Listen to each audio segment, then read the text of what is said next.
Hey everybody, thanks for tuning in to Living in the Limelight, an Anton Scholl and Friends podcast where we discuss music from the artist and fan perspective. Thanks for listening and enjoy the show.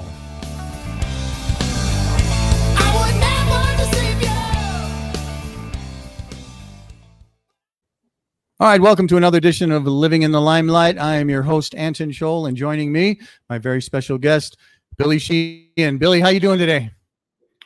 Very well, Anton. Thanks for having me on. I appreciate you taking the time to do this. I know you're busy. I know you just got off of a great tour. I wanted to talk about that first. Right on. It seemed like it was just an amazing tour. Unfortunately, we're all kind of upset to hear that it's the last U.S. tour for Mr.Big. If that really be the case. It really be. It really be. What was the reason for that? For this being it for the U.S. tour? I've seen a lot of bands that have been around for a long time, and they're kind of a shadow of their former selves, if they even have any original members left. And there's nothing wrong with that. God bless them. I want them to go out and play, and people love them, and it's great. But sometimes it's a little rough when you're comparing them to how you knew them to what there is now. And we thought it would be better to run over the finish line than crawl over the finish line. And I think ending on a high note and ending when everything is still working and we can still sing and we can still play. I thought was a better memory to leave people with than to kind of fade out. And it's better to burn out than to fade away, as Neil Young fade away. Exactly. So we're burning out because we're hitting it hard. We played all over the world and constantly too. We just got back. Our last show in USA was in my hometown of Buffalo, New York. Mm-hmm. Coincidentally, we happened to finally get a booking there, and it was a great new club there, and the audience was amazing. And I saw so many old friends, and it was really just a glorious night. So it turned out to be a very fortuitous pairing, our final show in the USA in Buffalo, New York. It was very nice. Yeah, and I'm sure it was emotional, probably for a lot of people, because I'm sure there's differences. What are the big differences between touring in the States and then touring out of the country? Let's say Japan. You're wildly popular out there. What's the difference? Well, it's just the size of the venues and crowds. I mean, we play some small places in the U.S. There's some big places too. Played the Fillmore, played Savant Theater in L.A., and the gig we did in Buffalo was a giant, brand new club. But in Japan, we've done Budokan many times, and the Osaka Castle Hall many times. A lot of big venues there. But in Brazil, in Argentina, in Chile, Peru, Ecuador, Colombia, all the South American countries, it's pretty massive as well. European audiences too. We play some great big places, and it's jam packed. We sold out London, we sold out Paris, we sold out Milano. So there's kind of a cliche. Oh, you're huge in Japan. Well, at one point there was 5 Mr. Big copy bands in Italy. Oh, really? Bands, yeah. And so I get more email from Indonesia than anywhere in the world. And so the cliche is the Big in Japan thing, though we love Japan always, and they're very, very special to us. They were the first to really adopt us as their own. And we love them so much. But it's not always only about Japan. It's a lot of other places. We were very fortunate to have a #1 single in 14 countries. And so that was our passport to the world. Once you have a hit record, I wish everybody could have a hit record, because man, it changes your life forever. So having it in so many countries gave us a passport to everywhere. So Singapore, amazing city state, Taiwan, Thailand, Korea, unbelievable, amazing fans, huge places. As I said, Indonesia, Malaysia, all over the place. So we're very lucky to have so many friends around the world. Sure. Now, are you picking up the tour again with Mr. Big out of the country? Yeah, we go to Europe and the UK. In the UK, we're going to play Liverpool, which is really Oh, cool. wow. And also Dublin and Belfast in Ireland. I'm Irish, so that'll be nice. We do some festivals in Germany, I think Switzerland, and a couple of Eastern European things. And again, Eastern Europe is amazing.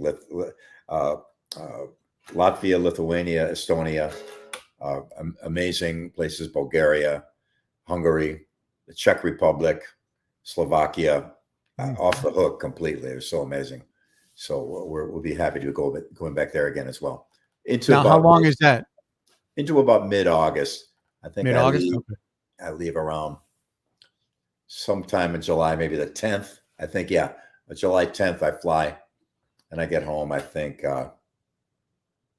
and near the end of August. So then is that going to be the end of Mr. Big when you're done with that?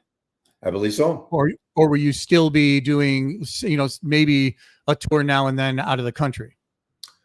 Well, we won't do a tour. I mean, we do some special thing maybe once in a while, every couple of years, if somebody has some huge thing and wants us to be there for a couple songs, if we can pull it off. But like I said, touring is tough. I'm for some odd reason I'm good at it, if I may say so myself, in that I get into a groove on tour and I can go forever. I get up, get in the venue about 11 in the morning, start warming up on bass. About 2 o'clock or 3 o'clock, I take a break and we do a sound check. I go back to some more warming up. I hear the opening act start. I get dressed. I go on stage. 2 hours, get done, and repeat. Drive to the next city and repeat. So for me, I don't know why I'm built that way, but I'm just lucky, I guess. Yeah. Some people, it's tough. It can wear you out and beat you up severely. So for me, I'm fine. I'll go until I can't stand up anymore, and then I'll play sitting down if I have to. So, but you've had a lot of projects. You've certainly done a lot of projects throughout your time, and we'll talk about some. I know that a lot of the questions that I have, and I know that one of the albums that I've had forever. It's too bad you're not around here because my goal would certainly be for you to sign it. But this was the one of the albums that I've had forever. And I do have a lot of people asking about any other talent, anything coming through with that now that Mr. Big is going to be stopping. Well, sadly, our singer passed away, Phil Narrow, right after he finished the record, the 1985, the newest record that came out last year. We charted in Billboard with the record. The record company recouped two things that are pretty rare for rock bands these days: to chart and to recoup. And so we did great with it, and I'm so pleased with the record. Phil, I recorded it from right here while Phil was in Toronto doing the vocals, and we used a special software called Audio Movers, which is they say technology significantly advanced should be indistinguishable from magic. It was magic. We were in real time, and he was in Toronto with no delay. And so he would be at the mic singing, and I'd have the lyric sheet, and I'd coach him through the vocals and stuff like that. Wow. Produce the record, produce his vocals. And he got up to that mic and kicked ass every line of every song. Now, and I was impressed right there. He was really doing a great job. He knew that he had a problem. He knew that he had a health situation that was very serious. We knew there was something. We didn't know how serious it was. We didn't think it was that serious. We didn't know. Yeah. So knowing now that he went up with that on his mind and stood up to that mic and delivered, I don't know if I could have done that. If I knew my days were numbered and I had to. Right. That's tough. That's emotionally tough. But man, I always loved Phil. What a great voice, and what a wonderful, wonderful, sweet guy too. Just a great guy. But now he's even more. I have even more admiration for him for him to get up to that microphone and sing. So that was an incredible. Is just fantastic. So we need someone else to sing the songs. So I've been looking around. There's a couple possibilities that we might be able to do it. we might be able to do it. We're going to certainly try. We've had a few offers for some gigs, but to put a band together to do a tour, it's a project. I mean, you have to come up with about an hour and a half of music Right. and rehearse it and get it ready and figure out the set list. And Yeah. there's a lot to it that Sure. more than meets the eye. So I'm hoping to, but I can't make any guarantees at this point, unfortunately. Okay. All right. Understood. Now, obviously, I can't stop staring at your bass. I apologize. You know, all of the, I used to have like your VHS tape, you know, of the bass classes and things of that nature that you Right. used to put out a long time ago. And I was always amazed by, you know, how you would used to like gouge out the fretboard, all the work that you did to a bass. But when you first started, if I'm not mistaken, correct me if I'm wrong, I think you first started out on a Hagstrom bass and then Yeah. you moved to a Fender. Yeah. I would say my first bass was the Fender. No offense to Hagstrom, but it was a tiny little thing and it had a Yeah. plastic top. So I remember when I showed it to the bass player that was my biggest influence, he kind of laughed it off. I thought, my poor little Hagstrom ain't getting no respect. So true story, my grandmother lived with us and she said, as long as I'm alive, there'll never be an electric guitar in this house. So she passed away. And with the insurance money, I got my first real bass. So we have an RPM meter on her grave to see how fast she may be spinning at any particular point. So she was very much against it. But I think now, all said and done, she would have been happy about it. But nevertheless, I got my first P bass, my first real bass, so to speak. Again, no offense to Hagstrom. I do love their basses. And that was the bass that was the model for that actual bass, which I still have, of course.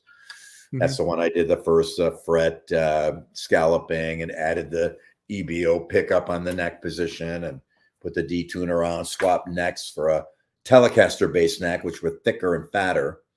Tim Bogert, the bass player from Vanilla Fudge, and Beck Bogert and Appice, and Cactus, new Cactus tribute record coming out. I played 2 songs on it, one with Joe Bonamassa and one with Steve Stevens. Really, and Carmine Appice on drums, amazing. So that's a little side note there. But he had a bass that I thought was a Tele bass because the headstock looked like a Telecaster. Later on, when I became an acquaintance of his, he explained that it wasn't a Tele bass, but I thought it was. So I found a Tele bass, took the neck off and put it on my P bass because they're big and fat and they're known to be like a big baseball bat. The 1968 in particular, that's the year of that neck. And so this neck is modeled right after that neck as well. So that bass was the template for the dual output thing and all that. All started on the Frankenstein P bass that I hacked away. When I put the Gibson pickup in, I chiseled out the hole on the living room floor. My mom had to vacuum up the wood chips, and so it was all done by very poor craftsmanship. But the goal was just to get the pickup in there. It wasn't aesthetics or to do it correctly. And so, but that bass served me well for thousands of gigs. And then Yamaha contacted me in '84 and said, we'd like to make a bass for you. And then once they got something that I could fully replace the P bass with, I switched over to these, and the P bass got retired. I referred to her as my wife because she was with me constantly. When I lived back in Buffalo, my little apartment, people knock on the door, I'd answer the door with the bass on. And they'd say, don't you ever put that thing down? And I said, no, actually I don't. So it became a part of me in a lot of ways. It's still very near and dear to me. Well, you know, and it's funny too, because back in the day, and we're talking, you know, 70s and 80s, you know, when somebody played bass, it wasn't just it was more of a prestige thing. If you didn't have a Gibson, if you didn't have a Rickenbacker, if you didn't have a Fender, they were like the main things. And then you shot Yamaha way up there with that. I mean, how did you said they contacted you? Did you give them like specific, here's what I want to happen with this bass? You know, what was your criteria? I tried the BB bass. It looks pink, but it's actually rose blue. I caught heat for having a pink bass, and I didn't necessarily. Well, it wasn't supposed to come out that pink, but anyway, I used that on the Roth tour and a couple first Mr. Big record, I think. But it was just didn't feel the same on me. The body's a little wider, and it was a great bass. I still have it. It's back there somewhere. I think about, where is it there? About, it's a great looking wall. yeah, there's I mounted all my instruments. It's nice to have them all available all the time, because it's fun to just go, well, let me try this one today. And it kind of pushes you in a different direction. It's good to practice on. But that was their first idea. And I said, well, it's got to be a little bit more like a P bass. And then they had one called an RBX, which is Japanese, domestic Japan. Generally, the Japanese are a little smaller, so the bass was kind of small and light. And I need a big chunk of wood. So then we got together in about 1990 and began designing it. And by, I think, 91 or 92, I had the first version of this. Then I started using that only because it really, and I remember the first one that came out, the first prototype, I took that and took it on stage, like without really setting it up or doing much of anything. And and I could never do that.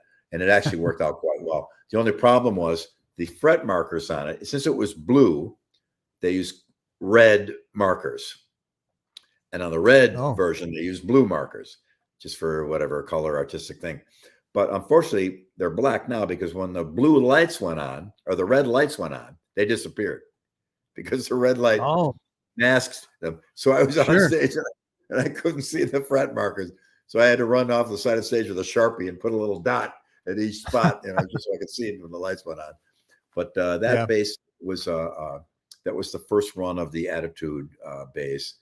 And I think this actually is another new one. They were really kind to me last time to Japan. It has a different truss rod arrangement, a little different finishes, a little kind of a white edging on it a little bit. And it just plays so great. I haven't been able to put it down since I got back home, and before I left, I had it as well. So yeah, there was a time when P bass was king. It still is pretty much. Probably statistically 60 to 70, maybe 80% of all recorded music with electric bass is probably pretty near P bass. And then we have an assortment of Ricks and Gibsons, the Gibson EBO and EB3. I love those basses too, but they're a little smaller scale.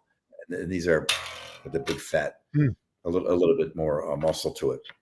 But I've never much into the Rickenbackers, just because there's no place to put my hand. There was a big chunky thing there, and that was my problem too. Yeah, I'd like to get one though, because I just love the tone of them, and they look fantastic too. So I'll keep an eye out for one at some point, but that was never much my thing. The P and these, they're all smooth and rounded, and there's no sharp edges on them. Where the Rick is a little bit, it's made for standing and playing, or sometimes when I'm practicing a lot, I'm kind of wrapped around this thing, and that it doesn't bite back is a good feature.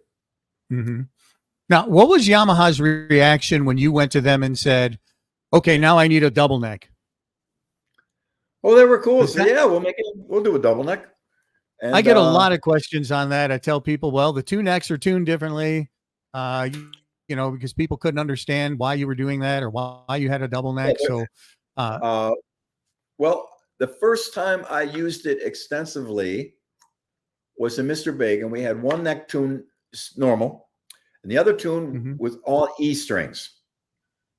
So that was an idea of Paul Gilbert's, and he had a guitar that was all E strings. Every string is the same note. I didn't know that. Octaves of it, but generally like 3 octaves of E string.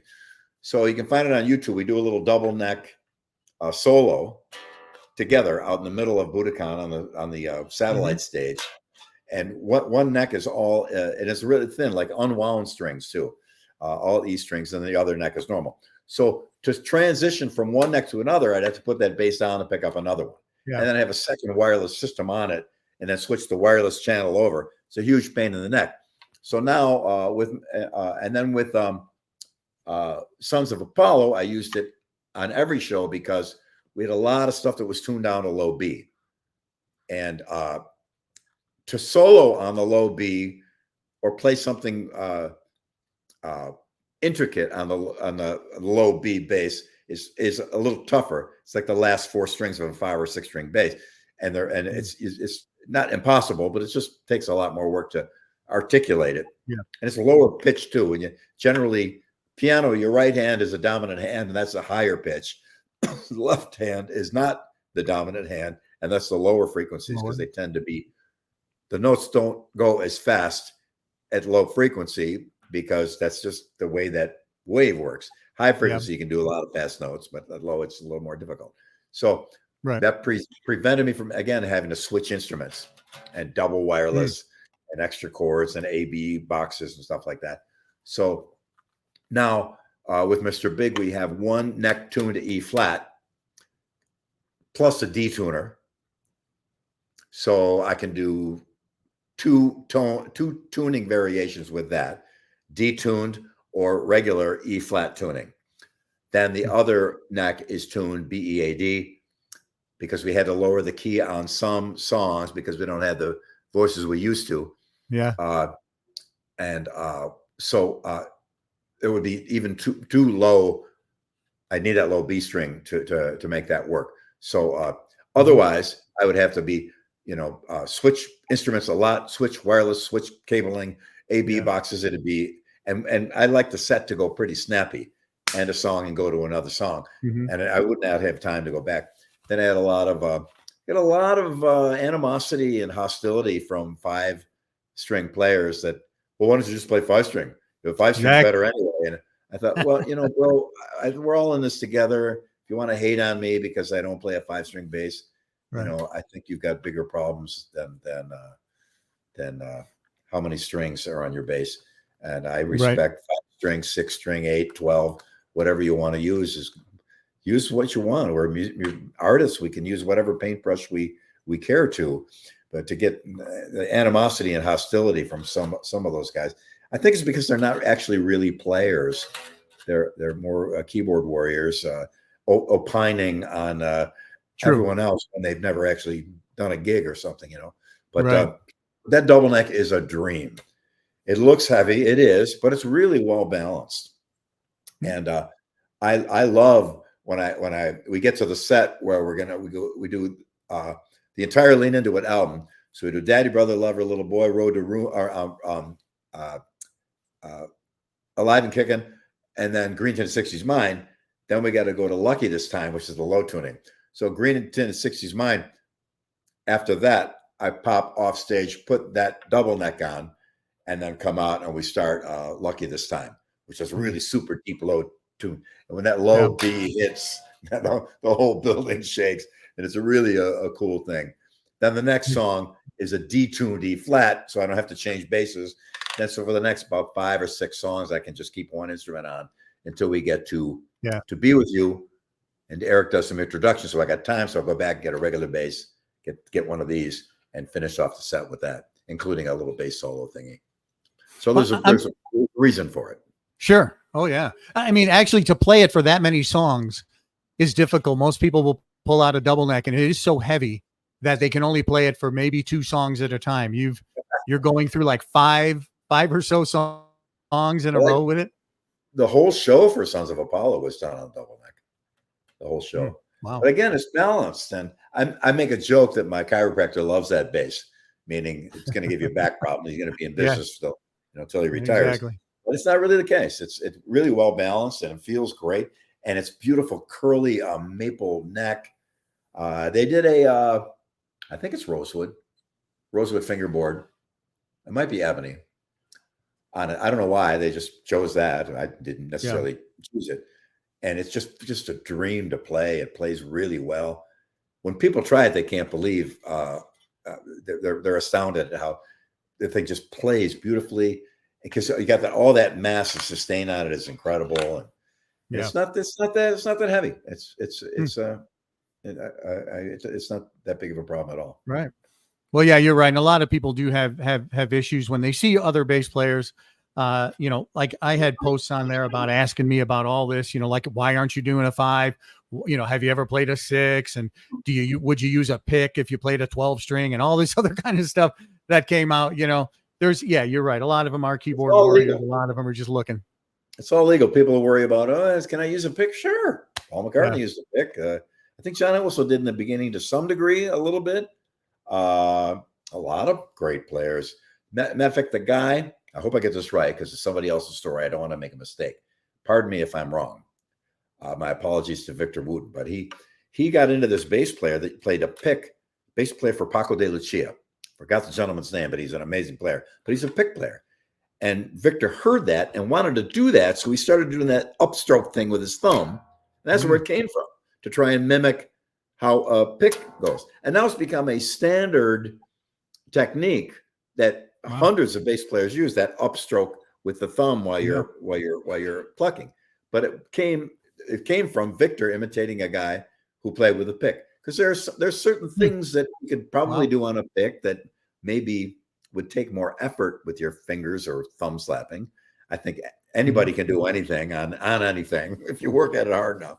But that technique, which is becoming much more popular these days, came from Victor, and that it was him imitating the gentleman from Paco de Lucia, his bass player, who's quite a great player. And I'm so sorry I can't remember his name because he deserves praise. Oh, sure. All right, I'm going to ask you two other questions that I want to ask, and then I'm going to get to some of the fan questions that we had. First, a lot of people on my channel and myself obviously have bass players that we look up to, and certainly you're definitely in that range. But one of the other people that we look up to is Geddy Lee from Rush, and you did a tour with them on your podcast. Yes. So Living in the Limelight, yes, is the name of the podcast. I did steal it from there. Yeah. You did a tour with, I believe you did the Presto tour with them. Did you do a tour in 91, maybe? I think it was the Presto tour. And the Rolls and a third or half of Roll the Bones. Oh, okay. So 2 tours with them. Okay. And how was that working with them? What's that? How was that working with them?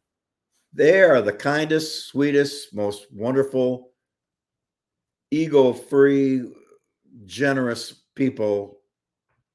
Some of the in the biz, they're just wonderful. Great people. Just really, if everybody in the music biz was like that, it would be heaven.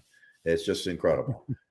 And I was never much, and now this always gets taken the wrong way, but I'm older. I'm 71. So when Rush came out, my prog period had already passed. It's already gone. I was into King Crimson, Genesis, PFM,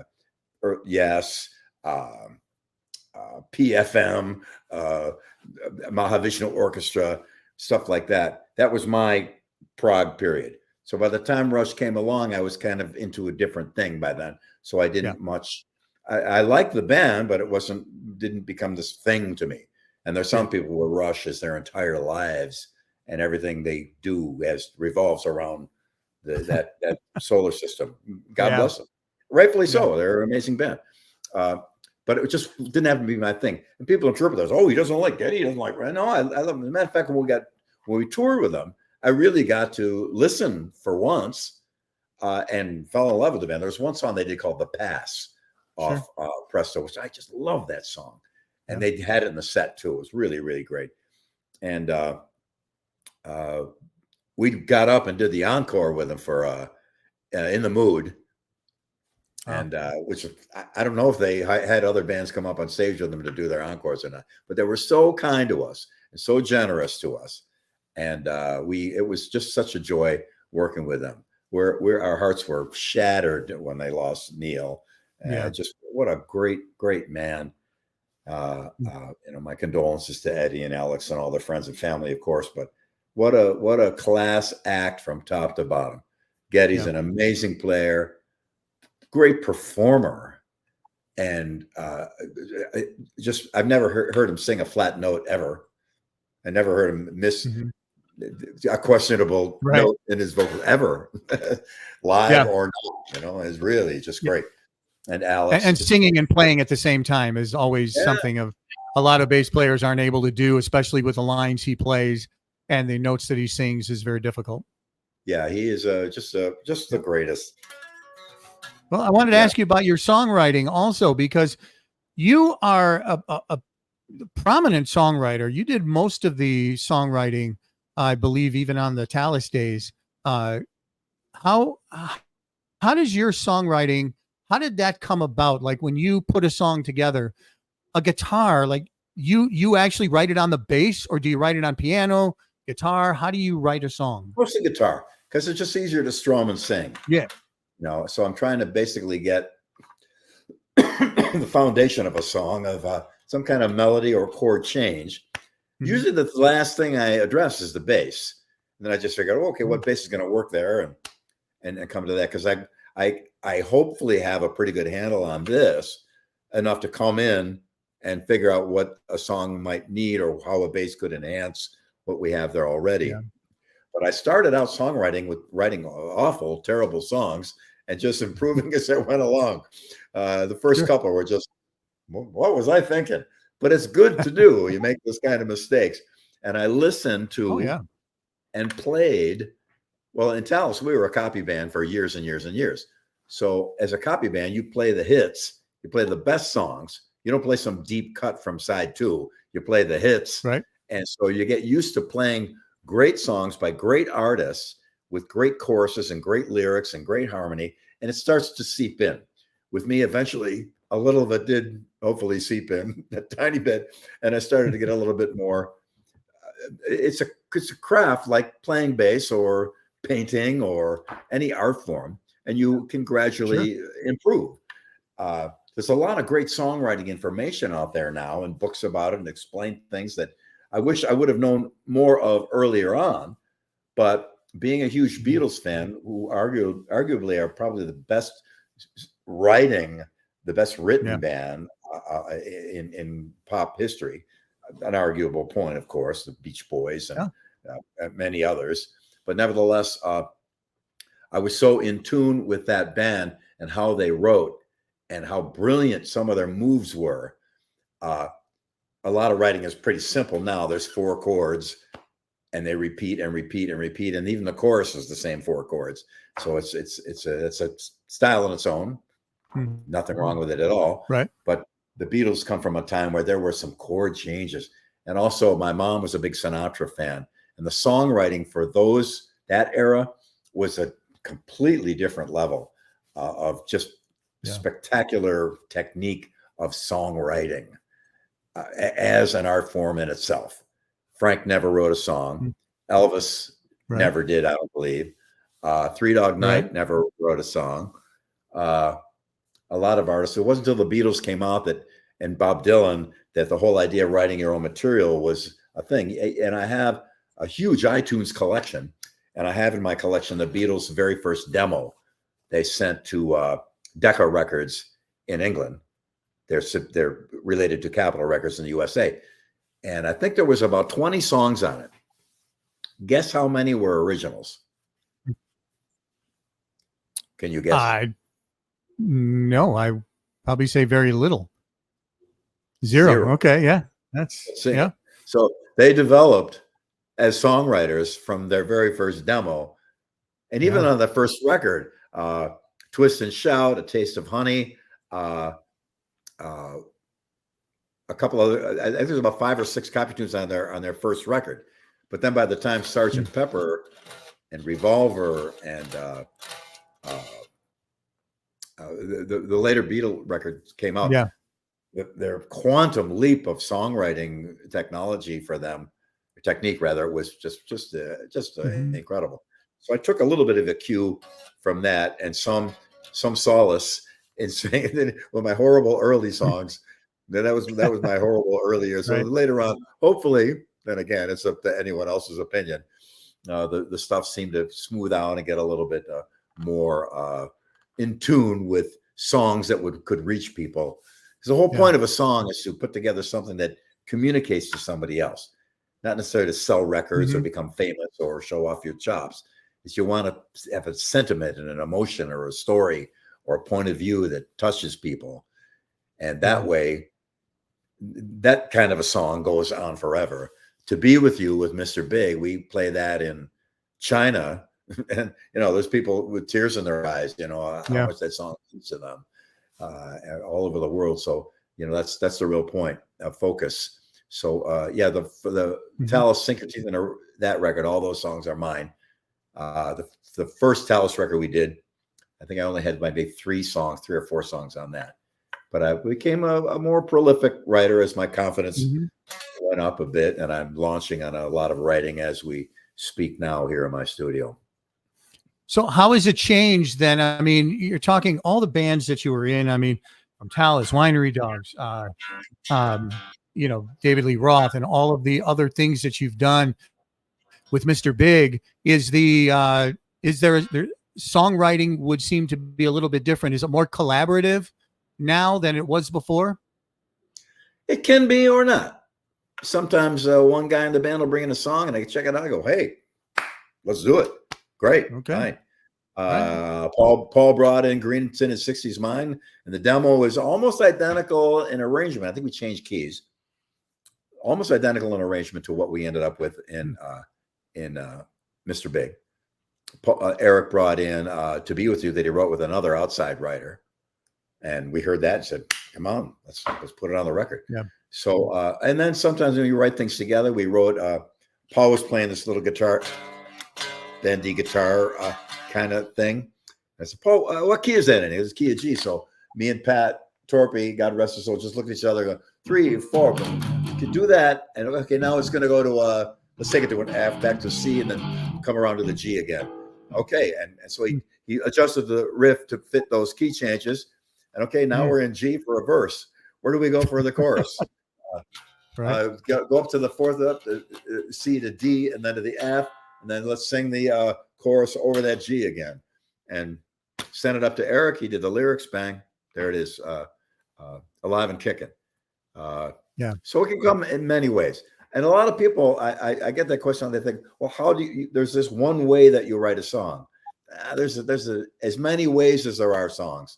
All kinds of ways. Sometimes a lyric, you hear somebody say something and it's a great little phrase and it would make a great chorus to sing, or at a cool chord change, you want to put something to, or you came up with a melody over a thing, but you got no words. Sometimes a lot of people do blah, blah lyrics. So they just blah, blah, blah, blah, blah, and then later on do words. A brilliant, brilliant, brilliant song, which is the culmination and punchline of an entire 2-record set by Genesis, The Lamb Lies Down on Broadway. The last song, it's called It. It is this, it is that, it is real, it is all these things. And the record is about a guy named Rael. And it's kind of an analogy to a lot of Christian and religious things, I believe. Or there's a lot of references that sure sound like it. And the last lyrics are just brilliant punchline of the whole record. And I thought they must have written those lyrics out and then built music around it, because those lyrics are so perfect. Turns out I got the demo of them working it out, and Peter Gabriel blah, blah lyrics for the whole thing and figured it out later. And I was completely blown away because the guy's name is Rael. And the last line that he sings in the body of the song is, it is real, it is Rael, Israel, Christianity, the whole. A dear friend of mine is quite a great example of what a good Christian is, and he didn't know about it. I played that for him, and he had tears in his eyes. Quite touching to hear something like that. But so lyrics don't always have to be done, and people overwrite lyrics too. I spent time slashing words out. Sink your teeth into that was a whole page of lyrics. And when the guy who sang it got to the mic, I remember every other line I just crossed out. Let's take it out and sing what's left. And otherwise it would have way too wordy and too much stuff. So there's a whole technology to songwriting that I still got a lot to learn, of course, but it's quite interesting. Thank you for joining our Living in the Limelight podcast with your host, Anton Scholl. Please feel free to comment, like, follow, share, and subscribe. And also add us to your playlist on your favorite streaming sites. Thanks again for joining, and we'll talk to you again next week.